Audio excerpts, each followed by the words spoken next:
مولاي صل وسلم دائما ابدا على حبيبك خير الخلق وعلى آل سيدنا ومولانا محمد المبارك وسلم نحمده ونصلي ونسلم على رسوله النبي الكريم أما بعد فأعوذ بالله من الشيطان الرجيم بسم الله الرحمن الرحيم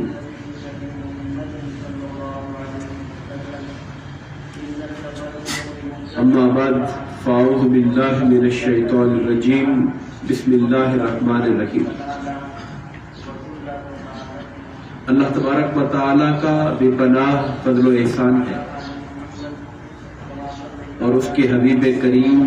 ہمارے آقا و مولا حضور نبی اکرم صلی اللہ علیہ وآلہ وسلم کے نالین پاک کی خیرات ہے کہ اللہ تبارک و تعالیٰ نے آج ہم سب کو نماز جمعہ کی ادائیگی کے لیے یہاں جمع ہونے اپنا اور اپنے پیارے حبیب کریم علیہ الصلوۃ والسلام کے مبارک ذکر کو سننے اور سنانے اور دین اسلام کی تعلیمات کو سمجھنے کے لیے مل بیٹھنے کا موقع دیا. دعا فرمائے باری تعالیٰ ہماری اس حاضری کو اپنی بارگاہ میں شرف قبولیت عطا فرمائے. آج ہم انشاءاللہ پچھلے جمعۃ المبارک پر آقا کریم علیہ الصلوۃ والسلام کی لخت جگر نور نظر سیدہ کائنات سیدہ فاطمہ الزہراء رضی اللہ تعالی عنہ کا ذکر مبارک ہوا. ان کے بارے میں پڑھتے ہوئے اور مطالعہ کرتے ہوئے جب ان کی والدہ ماجدہ میری مراد ام المومنین حضرت سیدہ خدیجہ الکبریٰ رضی اللہ تعالی عنہ کا مبارک ذکر پڑھنے کو ملا تو دل میں یہ آرزو اور خواہش پیدا ہوئی کہ ہم ان کے حوالے سے بھی ان کا مبارک ذکر اپنی محفل میں کریں. اللہ تعالیٰ کے یہ جو نیک لوگ ہیں بلکہ ہم یوں سمجھے کہ کائنات کی یہ منتخب ترین ہستیاں ہیں. قرآن مجید میں اللہ تعالیٰ نے حکم دیا حضور کو وَاذْكُرْ فِي الْكِتَابِ مریم، اے حبیب کریم اس کتاب میں حضرت مریم کا ذکر کیجیے. حضرت مریم اللہ تعالیٰ کی نبی تو نہیں تھی مگر اللہ تعالیٰ کے نبی حضرت عیسیٰ علیہ السلام کی والدہ تھی. اس لیے اللہ نے قرآن مجید میں کئی مقامات پر حضرت مریم علیہ السلام کا ذکر کیا. معلوم یہ ہوا کہ انبیاء کا ذکر کرنا وہ تو اپنی جگہ قرآن و سنت کی تعلیم ہے ہی ہے مگر نبیوں کے علاوہ جو نیک اور صالح ہستیاں گزری ہیں ان کا ذکر کرنا بھی اللہ اور اس کے رسول کی سنت ہے. جیسا کہ میں نے حضرت مریم علیہ السلام کا ذکر کیا کہ اللہ نے خود فرمایا کہ مریم علیہ السلام کا ذکر کریں. اللہ نے قرآن میں ان کے واقعات بتائے کہ کس طرح انہوں نے جب وہ امید سے تھی تو نظر مانی تھی کہ باری تعالیٰ جو کچھ میرے پیٹ میں ہے میں اسے تیرے دین کی خدمت کے لیے نظر مانتی ہوں وقف کرتی ہوں.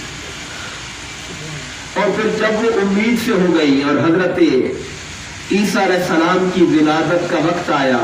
اور نکاح ان کا نہیں تھا اللہ پاک نے ان کو بغیر شوہر کے بیٹا دیا تھا تو اس پر بڑی پریشان تھی. اللہ نے ان کی پریشانی کا ذکر کیا. وہ کہتی تھی کاش یہ وقت آنے سے پہلے میں مر جاتی میں لوگوں کو کیا بتاؤں گی. یہ والی باتیں بھی اللہ نے قرآن میں ذکر کی ان کی. اللہ پاک نے ان سے فرمایا کہ آپ چلی جائیں سائڈ پر اور اپنے کھجور کے درخت کے تنے کو آپ ہلائیے. تنے کو ہلانا آپ کا کام ہے، اوپر سے تازہ کھجوریں بھیجنا ہمارا کام ہے. کوئی آپ سے سوال کرے اگر کہ یہ بچہ کیسا ہے، اے مریم تو بھی نیک باز تھی، تیرے ماں باپ بھی اچھے تھے، یہ بچہ کہاں سے آ گیا؟ تو آپ کہنا میں نے چپ کا روزہ رکھا ہے، یہ بچہ خود بتائے گا میں کہاں سے آیا ہوں۔ تو یہ ساری باتیں خدا نے قرآن میں لکھی ہیں۔ یاد رکھیے اللہ تعالیٰ کے نیک بندوں کا ذکر کرنے سے بڑے فائدے کم سے کم دو حاصل ہوتے ہیں۔ ایک فائدہ تو یہ حاصل ہوتا ہے جب نیک لوگوں کا ذکر پڑھا جاتا ہے تو ان کے طریقے پر چلنے کا شوق پیدا ہوتا ہے۔ جب ان کا ذکر کیا جاتا ہے کہ کیسے انہوں نے رب کو راضی کیا، ان کی زندگی کیسی تھی، ان کے معاملات کیسے تھے، اور وہ کیا طریقہ کار تھا کہ اللہ کی بارگاہ میں اتنا مقبول ہو گئے کہ رب کائنات نے انہیں کائنات کی بلند ترین ہستیاں قرار دیا، تو اس کو پڑھ کر بندے کو ان کے اسوے پر، ان کی زندگی کے طریق پر چلنے کا شوق اور اشتیاق پیدا ہوتا ہے۔ ایک فائدہ یہ ہوتا ہے، اور دوسرا فائدہ یہ ہوتا ہے یہ ہستیاں اتنی مقبول ہیں کہ جب اللہ کے نیک بندوں اور نیک بندیوں کا ذکر ہوتا ہے خدا کی عزت کی قسم اللہ کی رحمت نازل ہونا شروع ہو جاتی ہے، چونکہ خدا فرماتا ہے ان رحمت اللہ قریب من المحسنین، اللہ کی جو رحمت ہے وہ نیکوکاروں کے قریب ہوتی ہے۔ جب نیکوکاروں کا تذکرہ ہوتا ہے ان کا ذکر بھی خدا کو اتنا پسند ہے کہ جب ان کا ذکر ہوتا ہے تو اللہ تعالیٰ کی رحمت کی فضائیں اور رحمت کی گھٹائیں نازل ہو جایا کرتی ہیں۔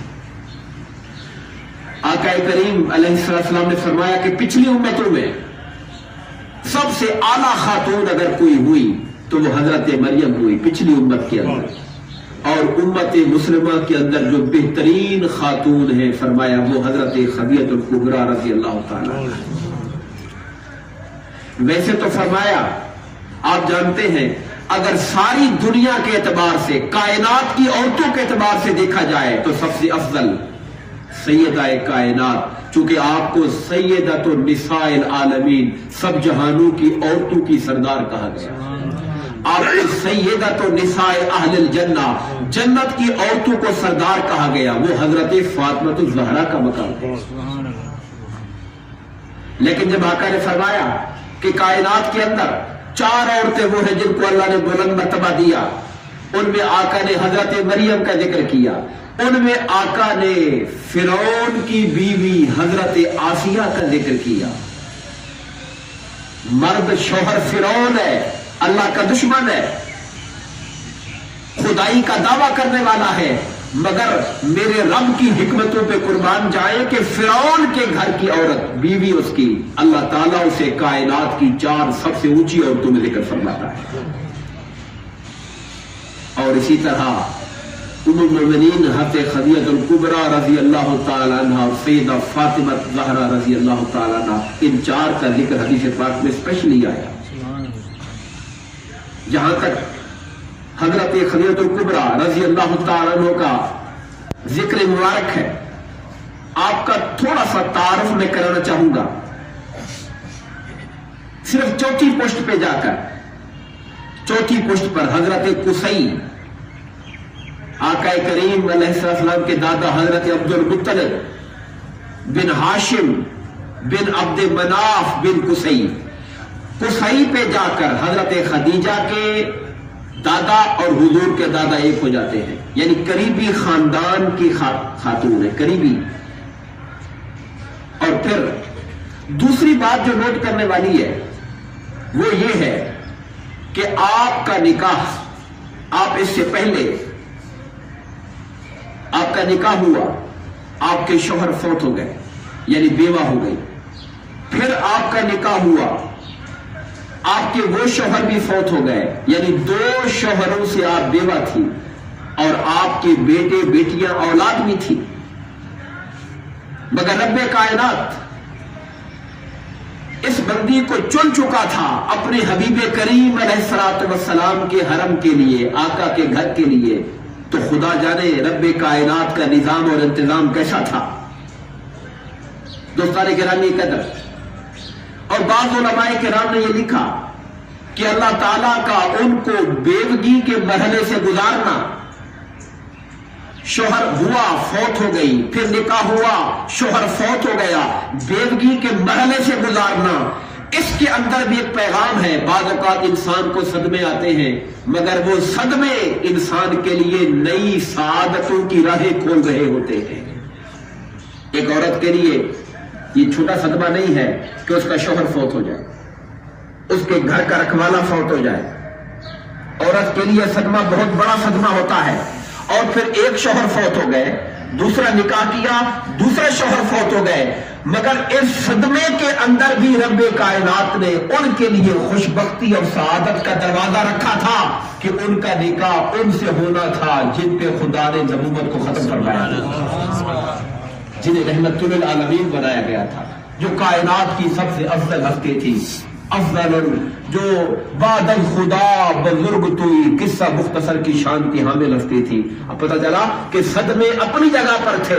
مگر صدموں کے اندر سے بھی اللہ تعالیٰ انسان کے لیے کامیابی کے، خوش بختی کے، سعادتوں کے اور نصیب کے رستے کھول دیتا ہے۔ اور شاید بیوگی سے گزارنے کا ایک مرحلہ، ایک وجہ یہ بھی ہو تاکہ میرے آقا کے اخلاق کی قدر ہو سکے۔ ایک انسان کسی استاد کے پاس پڑھتا ہے، اور وہ استاد بڑے اعلیٰ علم والا، بڑے اعلیٰ اخلاق والا، بڑے کمالات والا ہو، مگر بندے کو دوسرے استاد کا اگر تجربہ نہیں ہے، وہ کہے گا سارے استاد ہی ایسے ہوتے ہیں۔ لیکن جب وہ 2-4 استادوں سے پڑھتا ہے، پھر پتہ لگتا ہے کہ علم کس کے اندر ہے، کمال کس کے اندر ہے، اخلاق کس کے اندر ہے، پھر وہ فرق کرنے کی پوزیشن میں آتا ہے۔ جب اس کو تجربہ ہوتا ہے تو شاید اللہ پاک نے انہیں بیوگی کے مرحلے سے اس لیے بھی گزارا کہ پہلے 2 شوہروں کو دیکھا، اب مصطفیٰ کریم کی سنگت میں آ کر دیکھو، پتہ لگے کہ اخلاق ہوتا کیا ہے، کردار ہوتا کیا ہے۔ اور بطور شوہر کوئی کمال کے درجے پر اپنی گھر والوں کا خیال رکھنے والا، اس کا معیار کیا ہوتا ہے، شاید اللہ پاک نے یہ دکھانے کے لیے آپ کو اس مرحلے سے گزارا تھا۔ اور حضرت خدیجہ الکبریٰ رضی اللہ تعالی عنہا یہ بات بھی نوٹ کرنے والی ہے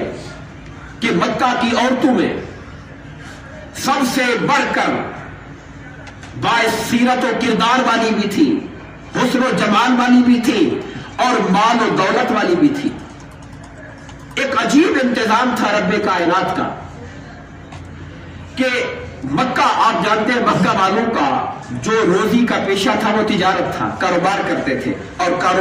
کاروبار بھی امپورٹ ایکسپورٹ کا، مکہ سے سامان جاتا تھا باہر اور باہر کا سامان مکہ آتا تھا، یہ وہاں کا کاروبار تھا۔ وہاں کوئی کھیتی نہیں تھی، وہاں کسی قسم کا کوئی اور کاروبار نہیں تھا، صرف تجارت تھی، اور تجارت بھی ملکوں سے ہوتی تھی، باہر جاتے تھے قافلے، اندر آتے تھے قافلے۔ حضرت خدیجہ الکبریٰ رضی اللہ تعالی عنہ کے مال و دولت کا اندازہ اس سے لگائے کہ مکہ کے سارے تاجروں کا مال جب اکٹھا ہوتا تھا باہر جانے کے لیے، ان سب کا مل کر جو مال ہوتا تھا اتنا مال اکیلا خدیجہ الکبریٰ رضی اللہ تعالی عنہ کا ہوا کرتا تھا۔ پورے مکہ کے تاجروں کا مال الگ، اور اس کے برابر مال خدیجہ الکبریٰ رضی اللہ تعالی عنہ کا ہوتا تھا۔ اور اس زمانے کا ایک دستور تھا، آج ہمارے ہاں شاید اس بات کی قدر نہیں رہی کہ جو عزت دار گھرانے ہوتے تھے ان کی عورتیں باہر نہیں جایا کرتی تھی۔ اب یہ حیرانی کی بات ہے، کاروبار آپ کر رہی ہیں، مگر کاروبار کے لیے آپ نے کبھی کافروں کے ساتھ سفر نہیں کیا، ہمیشہ آپ کاروباری مہارت والے بندوں کو ہائر کرتی تھی، اور ہائر کر کے ان کو اپنا مینیجر بنا دیا اور ان کے ذمہ لگا دیا کہ آپ نے جا کر میرا یہ سودا کرنا ہے، یہ کاروبار کرنا ہے، اور ان کے ساتھ ایک طرح کی اسلامی ٹرم ہے مزاربت کر لیتی۔ مزاربت کا معنی یہ ہوتا ہے کہ پیسہ مال میرا ہوگا، اور جو توانائی اور جو مہارت ہے وہ آپ کی لگے گی، اور اس پر آپ کو اتنا پروفٹ، آپ کو جو ہم دیں گے منافع آپ کو اتنا دیں گے، یہ بات طے ہو جایا کرتی تھی۔ اس کو کہتے تھے مزاربت۔ اس مزاربت کے اوپر یعنی شراکت داری کے اوپر آپ کا مال جاتا تھا۔ آپ نے کئی لوگ پہلے بھیجے تھے، جب آقا کریم علیہ السلام کی مکہ میں شہرت ہوئی اور لوگوں نے کہنا شروع کر دیا کہ یہ صادق ہے، ان جیسا کردار کسی کا نہیں ہے، یہ امین ہے، ان جیسا امانت دار کوئی نہیں ہے، یہ خبر ظاہر ہے کہ لوگوں کے منہ سے نکلی تھی، لوگ کہہ رہے تھے، بات پھیلتی جا رہی تھی، اور یہ بات حضرت خدیجہ تک بھی پہنچی تھی کہ محمد نام کا نوجوان ہے جس کی سچائی اور امانت کی مکہ والے جس کا دم بھرتے ہیں، جن کا نعرہ ہوتا ہے، جس کو بلند کیا جاتا ہے. ادھر خود حضرت ابو طالب، یہ روایت کے اندر بات آتی ہے، آپ خود اگرچہ قریش کے سردار تھے، خاندانی اعتبار سے اعلیٰ تھے، آپ کی بات کا احترام تھا، جو فیصلہ کرتے تھے مانا جاتا تھا، مگر مالی طور پہ غریب تھے. حضرت ابو طالب رضی اللہ تعالیٰ مالی اعتبار سے کمزور تھے. بڑھاپا آپ پہ غالب ہوتا جا رہا تھا، تو آپ نے ایک دن حضور کو بلایا اور کہا میرے بھتیجے، آپ گھر کے حالات کو جانتے ہو، حالات ایسے ہیں اور میری عمر بھی اب بڑھتی جا رہی ہے، لمبے سفر شاید مجھ سے بھی نہیں ہوں گے، تو میرے بیٹے میرے بھتیجے آپ خود کاروبار کی طرف راغب ہو. اور خود بتایا کہ خدیجہ کا مال لے کر لوگ جاتے ہیں، اگر آپ پسند کرو تو میں ان سے بات کرتا ہوں کہ وہ آپ کو اپنے مال کا نگران بنا کے بھیجے، اور پھر جو وہ منافع لوگوں کو دیتی ہے میں بات کروں گا کہ وہ آپ کو اس سے زیادہ دے. سرکار نے جب چچا کی پریشانی دیکھی تو کہا ٹھیک ہے چچا جان، میں اس کے لیے تیار ہوں. اور بعض لوگ کہتے ہیں حضرت ابو طالب نے بات کی، اور بعض یہ کہتے ہیں کہ بات کرنے کی نوبت نہیں آئی، بات بس پہنچ گئی ان تک، حضرت خدیجہ تک. وہ تو خود پہلے سے خبریں سن رہی تھی. جب ان تک پہنچی کہ حضرت ابو طالب بھی اس بات کی خواہش مند ہے کہ سرکار دو عالم صلی اللہ علیہ وسلم ان کا مال تجارت لے کر جائیں، تو انہوں نے خود پیغام بھجوایا کہ اگر محمد میرا مال لے کر جائے تو جو نفع دوسروں کو دیتی ہوں اس کا دوہرا نفع میں ان کو دوں گی اگر وہ لے کر جاتے ہیں. سرکار دو عالم سے ملاقات ہوتی ہے، آقا کریم سے ان کی شرائط اور باتیں طے ہوتی ہیں. اپنے دو غلام حضرت میسرہ ایک تھے اور ایک ابتا تھے، ان کو حضور کے ساتھ روانہ کیا اور کہا میں نے ان کو کل مختار بنا دیا ہے، یہ جو فیصلہ کرے، جو بیچے، جہاں بیچے، جتنے کا بیچے، ان کو حق ہے، اور تمہیں صرف میں نے خدمت کے لیے بھیجا ہے ساتھ، تمہارا ان کے اوپر کوئی حق نہیں ہوگا، کوئی مطالبہ تم نہیں کرو گے، تم انہیں کوئی مشورہ اپنی طرف سے نہیں دو گے جب تک یہ تم سے مشورہ مانگے نہیں، تم نے صرف ان کی خدمت کرنی ہے. یہ کہہ کر قافلہ روانہ کر دیا. اور آپ جانتے ہیں یہ ملک شام کی طرف قافلہ گیا تھا، ملک شام کی طرف. اور مختصر بات کرتا ہوں وہ یہ کہ جو لوگ پہلے کما کے لاتے تھے اس سے ڈبل کما کر میرے مصطفیٰ لے کر آئے تھے. میسرہ جو خادم تھا، حضرت خدیجہ کا غلام تھا، وہ حضور کے ساتھ تھا، اس نے سفر میں بڑا کچھ دیکھا، بڑا کچھ نوٹ کیا. یہ جو خادم ہوتے ہیں، کام والے ہوتے ہیں، اگرچہ ان کی زبانیں نہ بولے مگر ان کی آنکھیں بہت کچھ دیکھتی ہیں. آپ کے گھر کا ڈرائیور ہو، وہ منہ سے بولے نہ بولے مگر آپ کی ساری باتیں جانتا ہے، وہ آپ کو سب کچھ سمجھتا ہے. جو لوگ نہیں جانتے وہ کچھ جان رہا ہوتا ہے، چونکہ وہ ہر وقت ساتھ ہے آپ کے. تو میسرہ ساتھ تھے، سب کچھ دیکھتے رہے. آقا کا اخلاق دیکھا، حضور کی دیانتداری دیکھی، مصطفیٰ کی صداقت دیکھی، مصطفیٰ کی سچائی دیکھی، اور اس سے بڑھ کر یہ دیکھا جب کبھی دھوپ کا عالم ہوتا ہے رب کائنات کے حکم سے بادل آ کر مصطفیٰ پہ سایہ کر دیتے ہیں. یہ بات بار بار نوٹ کی انہوں نے. آسمان تپتی ہوئی دھوپ پر ہے اور صرف آپ کے اوپر سایہ ہو رہا ہو تو ساتھ والا بندہ نوٹ تو کرے گا کہ یار باقی سارے دھوپ میں ہیں، یہ جہاں چلتے ہیں بادل صاف صاف پھرتا رہتا ہے ان کے. اور ملک شام سے پہلے ایک گاؤں تھا جہاں پر ایک بہت بڑا پرانا گرجا تھا، عیسائیوں کا عبادت گاہ تھی، وہاں پہ ایک راہب رہا کرتا تھا. وہاں پہ جا کے قافلے نے پڑاؤ ڈالا. راہب اپنے گرجے کے اندر سے قافلے کو دیکھ رہا تھا، اس کی بھی نگاہ پڑی اور اس نے بھی حضور نبی کریم علیہ السلام کو دیکھا. سرکار ایک درخت کے نیچے جا کر بیٹھے، وہ بھی دور سے دیکھ رہا تھا کہ اس آنے والے کے اوپر آسمان سے بادلوں کا سایہ ہو رہا ہے. آسمانی کتابوں کا عالم تھا، آقا کے چہرے مہرے کو دیکھ کر پہچان گیا کہ یہ کوئی عام ہستی نہیں ہے بلکہ یہ وہی ہستی ہے جن کے سر پہ اللہ ختم نبوت کا تاج رکھنے والا ہے. حضرت میسرہ کو اس نے بلایا، پوچھا یہ کون ہے؟ حضرت میسرہ نے تعارف کرایا کہ یہ قریش کے ہیں. آقا کا نام بتایا، اس نے ساری باتیں پوچھی. ان کے باپ کون ہے؟ کہا ان کے باپ عبداللہ تھے مگر وہ ان کی پیدائش سے پہلے فوت ہو گئے. ماں کون تھی؟ ماں کا بتایا. دادا کون تھے؟ ان کا بتایا. ساری تفصیلات وہ پوچھتا رہا اور کہنے لگا خدا کی عزت کی قسم اس درخت کے نیچے یہ جو بیٹھے ہوئے ہیں، اس درخت کے نیچے بیٹھنے والا اللہ کے نبی کے سوا کوئی نہیں ہو سکتا، یہ اللہ کے نبی ہے۔ میسرا نے یہ بات بھی سن لی، چیزوں کو لکھتا اپنے پاس ذہن میں نوٹ کرتا گیا، رکھتے گئے۔ جب قافلہ واپس پہنچا، ساری کہانی جا کر حضرت خدیجہ کبریٰ رضی اللہ تعالیٰ عنہ کو جا کے بتائی۔ آپ کی کاروباری دیانت، منافع زیادہ لے کر آنا، سچائی اور دیانتداری وہ تو اپنی جگہ پر تھی، لیکن جب ان باتوں کا بھی سنا تو ان کے دل میں اشتیاق پیدا ہوا کہ رب کائنات اگر مجھے موقع دے تو میں ان کے ساتھ رشتہ داری کروں، تاکہ یہ شرف جو انسانیت کو اللہ کے نبی کی شکل میں ملنے والا ہے، ان کے گھر کی خدمت کرنے کا شرف اللہ تعالیٰ مجھے عطا فرما دے۔ انہوں نے اپنا پیغام نکاح اپنی سہیلی تھی ان کی نفیسہ ان کا نام تھا، ان کے ذریعے پہنچایا، کہا آپ ان تک پیغام پہنچاؤ، ان کو جا کے اپنی طرف سے بات کرو کہ وہ نکاح کیوں نہیں کر لیتے۔ حضرت نفیسہ نے جا کر پیغام دیا کہ آپ نکاح کیوں نہیں کر لیتے۔ آپ نے جواب دیا کہ میرے جیسا بندہ جس کا اپنا گھر بھی نہیں ہے،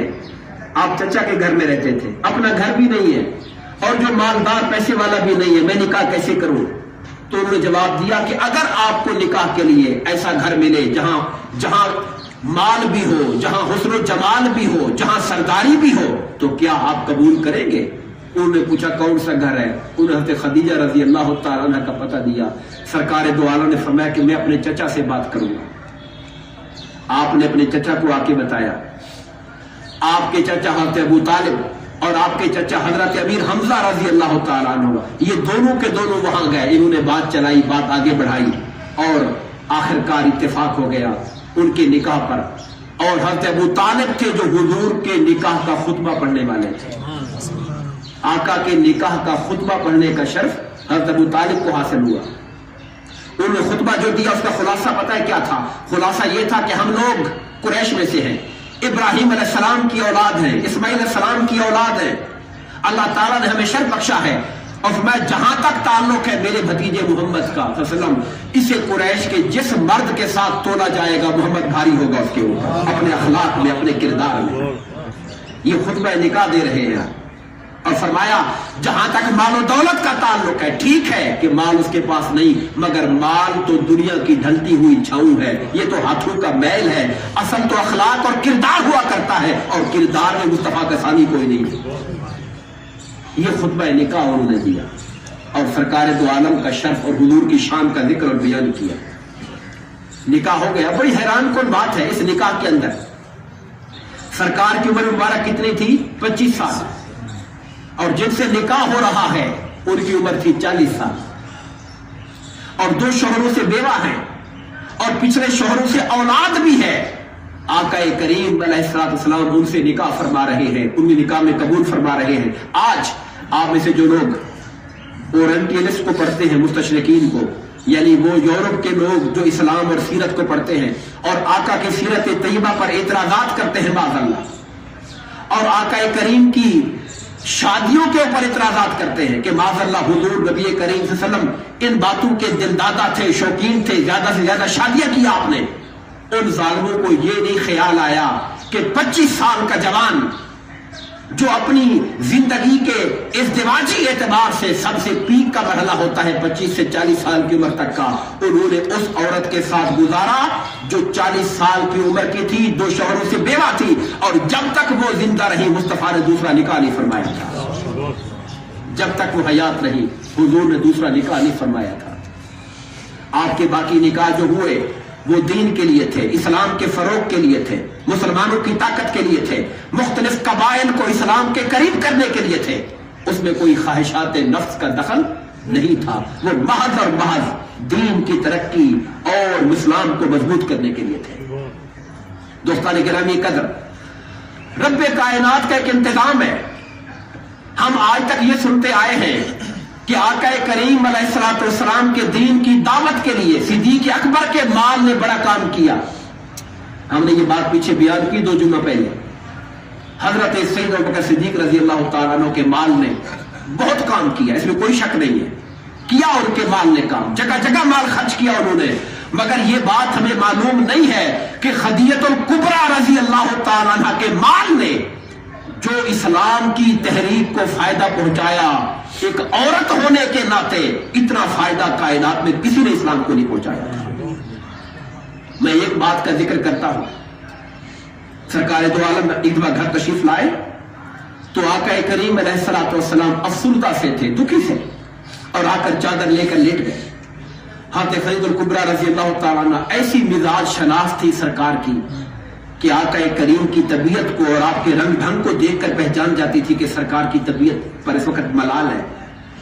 اور ملال جب ہوتا تھا، ایک اور بات پتے کی، خود سے آ کر توڑی لگاتی تھی، کیا ہوا، کیا بات ہے؟ نہیں، وہ سمجھتی تھی بتانے والی بات ہوگی تو مصطفیٰ خود بتا دیں گے مجھے۔ خود سے پوچھتی نہیں تھی، انتظار کرتی تھی کہ آقا کریم علیہ الصلوۃ والسلام جب طبیعت کا ملال دور ہوگا حضور مجھے بات بتا دیں گے، اگر بتانے والی ہوئی، نہ بتانا چاہا تو پوچھنے کی ضرورت نہیں ہے۔ سرکار نے فرمایا، خدیجہ آج میں نے کچھ لوگوں کو دیکھا صحرا میں جن پر کپڑے بھی نہیں تھے، برہنگی کی حالت تھی، بھوک سے ان کی ہڈیاں ظاہر تھی، ان کو دیکھ کر میرا دل بےتاب ہو گیا۔ اگر میرے پاس مال ہوتا تو میں ان کی مدد کرتا جا کر۔ میرے آقا کا یہ فرمانا تھا کہ سیدہ خدیجہ نے سونے کی اشرفیاں، سونے کا جو مال تھا،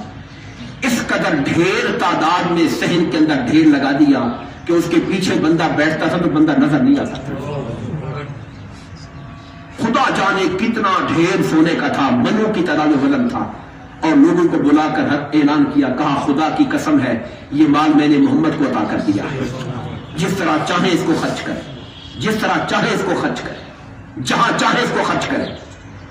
حرم کعبہ میں جا کر آپ نے اعلان کروا دیا کہ میرا جو مال ہے وہ مال میں نے مصطفیٰ کو دیا ہے، جہاں چاہے اس کو خرچ فرمائیں۔ حضور نبی کریم علیہ الصلوۃ والسلام یہی وہ مال تھا کہ آپ قرض داروں کے قرض ادا کرتے تھے، پریشان حالوں کی پریشانیاں دور کرتے تھے،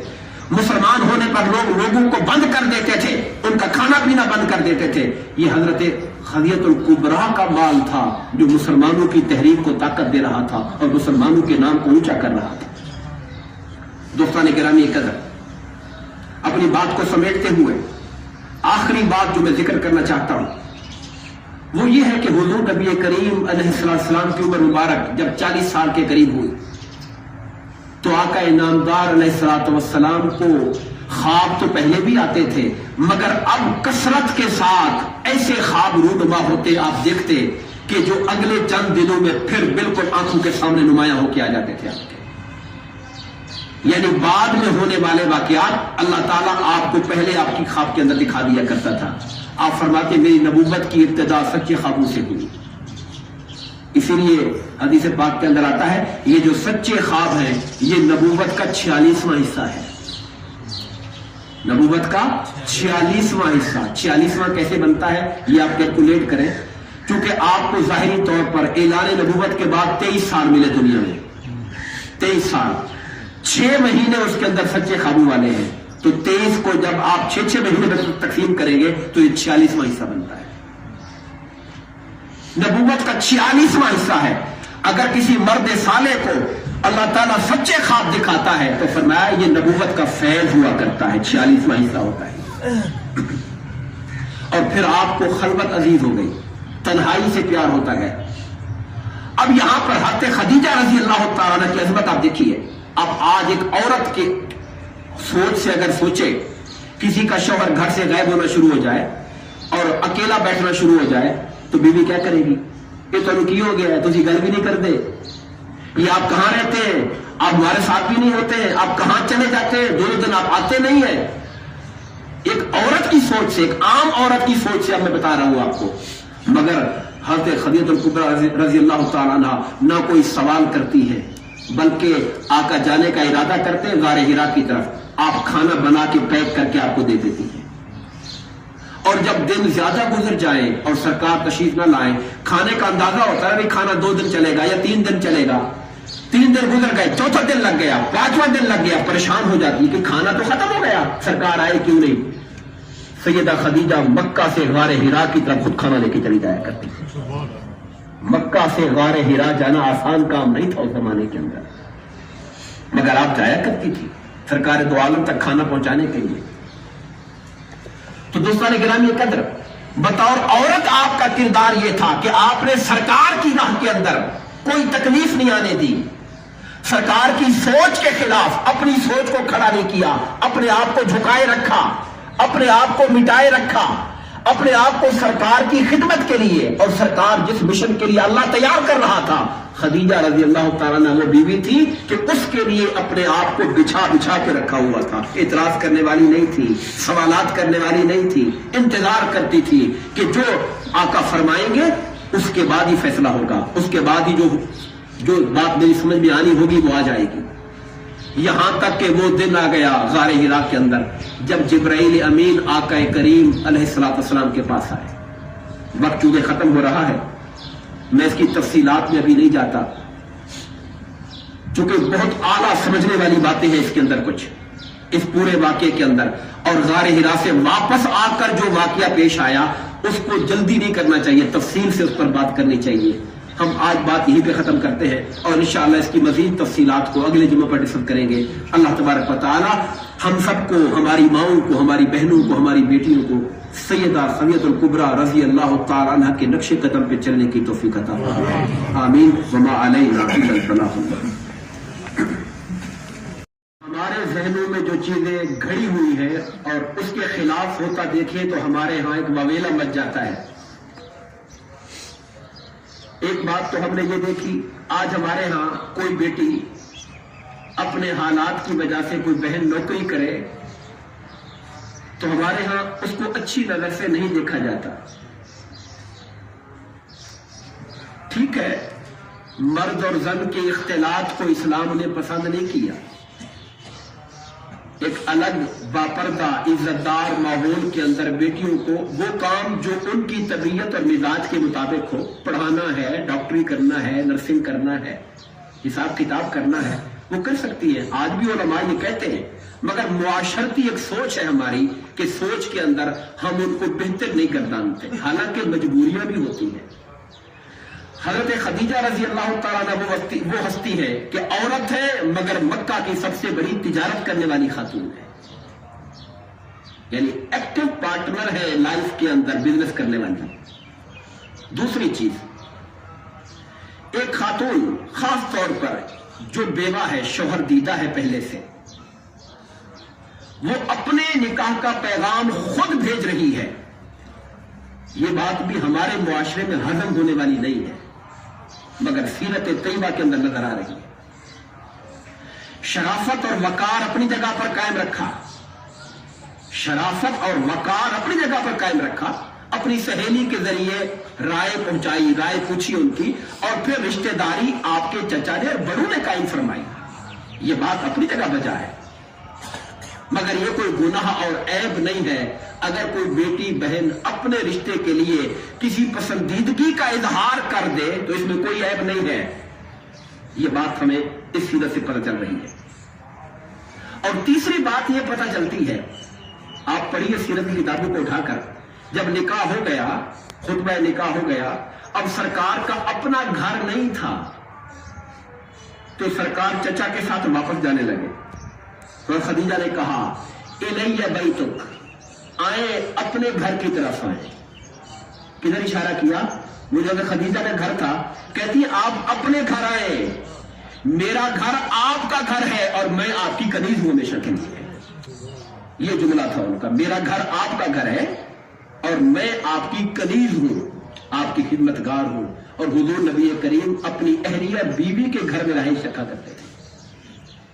میں نے کہا یہ تینوں باتیں وہ ہیں جس کو ہمارے معاشرے میں آج کا ذہن ایک عجیب طرح سے دیکھتا ہے، مگر اس کائنات کے سب سے کامل و اکمل انسان نے اپنی سیرت کے اندر ہمیں یہ باتیں شامل کر کے دکھا دی۔